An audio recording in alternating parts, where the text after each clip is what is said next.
আমেনার রেওয়ায়াত আমি শুনাইতেছি।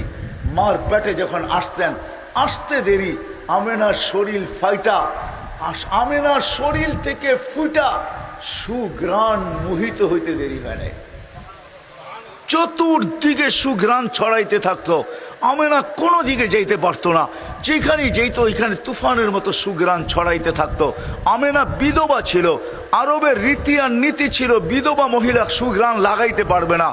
আমেনার সুঘ্রাণ যখন পুরা মদিনায় মক্কায় মোহিত হইতেছিল, তো মক্কার মহিলা কেন পুরুষ পর্যন্ত কানা ঘুষায় লেগে গেছে, কথা বলতে শুরু করছে যে আব্দুল মুত্তালেব এই পুত্রবধূ পাইল তো পাইল কোথায়, যার স্বামী নাই, অথচ সে পুরা মক্কাকে সুঘ্রাণ দ্বারা মোহিত করতেছে। সে যেদিকে যায় ওইদিকে সুঘ্রাণ ছড়াইতে থাকে। কথা একজন, দুইজন, তিনজনের কান হইতে হইতে আব্দুল মুত্তালেবের কানে চলে আসছে। আব্দুল মুত্তালেব ঘরে যায় স্ত্রীকে জিজ্ঞাসা করছে, তোর পুত্রবধূকে জিজ্ঞাসা কর বিধবা হয়ে আর খুশবু সুঘ্রাণ কোত্থেকে লাগায়, আবার এমন সুঘ্রাণ রাস্তায় বাহির হইতে দেরি, মক্কার পাহাড়ে ওই সুঘ্রাণ বাড়ি খাইতে দেরি করে না, কোত্থেকে লাগায়? তো আব্দুল মুত্তালেবের স্ত্রী বলতেছে, শোনো, আমি তোমাকে বলবো বলে ভাবছিলাম, ও যখন গোসলখানার থেকে বাহির হয় আর আমি যখন গোসলখানায় যাই, তখন মনে হয় গোসলখানা যখন কেউ যেন সুঘ্রাণ দিয়া প্যাক করে দিছে, প্যাক। আমি ভয়ে জিজ্ঞাসা করতে পারতেছি না।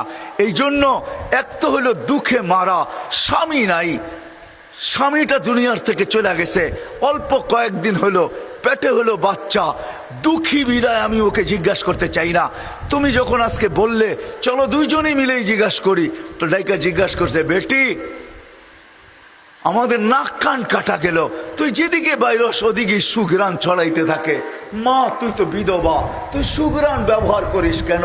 আমাদের তো নাক কান কাটা গেল, আমার তো সর্দারিও যেতে পারে, আমি তো লোকের সামনে মুখ দেখাইতে পারি না, মা তুই খুশবু কেন ব্যবহার করিস? আমেনা জবাব দিতেছে না, ওইখানে থুতু নিক্ষেপ করছে। আর নিক্ষেপ করতে দেরি সুঘ্রাণ তুফানের মতো বাহির হইতে দেরি করে নাই। তো বলছে, মা শুধু শরীরে না থুতু পর্যন্ত সুঘ্রাণ, মা শুধু শরীরে না থুতু পর্যন্ত সুঘ্রাণ। বলছে, মা এটা আমার সুঘ্রাণ না, এটা তো আমার পেটেরটা সুঘ্রাণ। মা বলার ছিলাম না, এখন বলতে বাধ্য। যেদিন পেটে আসছে, আসতে দেরি ঘরের দেওয়ালগুলো আমাকে সালাম দিতে দেরি করে নাই। মা 12 জন রসুল আইসা আমাকে সালাম দিতে দেরি করে নাই। মা আসিয়া, মারিয়াম, উম্মে কুলসুম, মুসা আলাইহিস সালামের বোন, 3 জন আইসা আমাকে মালা পড়াইতে দেরি করে নাই। মা এখন তো ঘরের বালু কণা পর্যন্ত আমাকে সালাম দেয়, দেওয়াল পর্যন্ত সালাম দেয়। বাহিরে যখন রাত্রে যাই তো আকাশের তারাগুলা ছুটে আইসা বলে, আমেনা সালাম, দুজাহানের বাদশা তোর পেটে।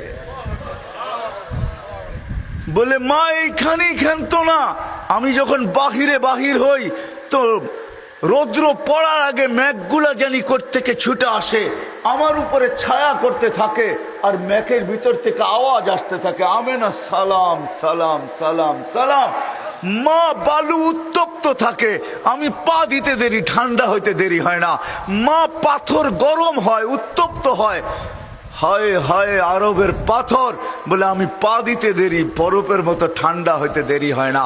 সব জায়গার থেকে আওয়াজ আসে, আমেনা তোর পেটে দুজাহানের বাদশা। বলে, মা এখানেই শেষ না, আমি যখন কুয়ার পাশে যাই পানি আনার জন্য, তো কুয়ার পানিগুলো আমি আজ পর্যন্ত পেটে আসার পর থেকে, মা এই মুহূর্ত পর্যন্ত একদিনও আমি রশি দিয়া পানি উঠাই নাই। আমি কুয়ার পাশে যাইতে দেরি, মা পানিগুলো উছলে উপরে উঠতে দেরি করে না, আর কলকল শব্দ করতে থাকে, পানিগুলো যেন বলতে থাকে, আমেনা বেইজ্জত করে দিলি আমাদেরকে, তুই দুজাহানের বাদশাকে নিয়ে আসলি কেন? তুই আমাদেরকে হুকুম করতি, আমরা বাড়িতে যেয়ে ভরা দিয়ে আসতাম। নিচে চলে যাবে, আমাদেরকে রশি দিয়া উঠাইতে হবে, তুই যতক্ষণ দাঁড়ায় থাকবি কুয়ার পানি নিচে যাবে না। আমেনা আমরা তোর পানি ভরা দিয়ে আসবো, তোর পানি বাড়িতে পৌঁছায় দিয়ে আসবো, তোর পায়ে পড়ি, তুই এখান থেকে যাস না যতক্ষণ পর্যন্ত আমাদের পানি ভরা না হয়। ওই মুহাম্মদুর রাসূলুল্লাহ।